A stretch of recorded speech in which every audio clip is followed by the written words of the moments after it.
നമസ്കാരം, കൊട്ടാരക്കര മീഡിയയിലേക്ക് സ്വാഗതം. ഇരട്ട നിയന്ത്രണ സംവിധാനങ്ങളുള്ള ഇരുചക്ര വാഹനങ്ങൾ ഡ്രൈവിംഗ് ടെസ്റ്റിന് ഉപയോഗിക്കുന്നതിന് വിലക്ക് ഏർപ്പെടുത്തി.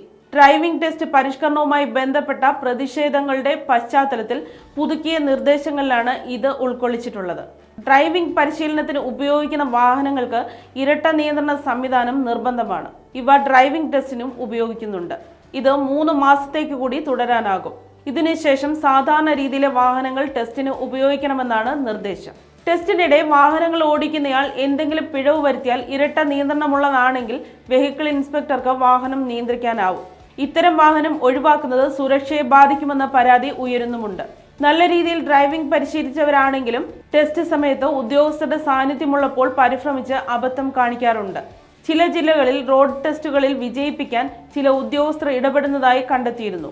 ഉദ്യോഗസ്ഥർ ക്ലച്ച് നിയന്ത്രിച്ചാൽ വാഹനം നിന്നു പോകുന്നത് ഒഴിവാക്കാനാകും. ഈ ക്രമക്കേട് തടയാനാണ് പുതിയ നീക്കമെന്നാണ് പറയുന്നത്.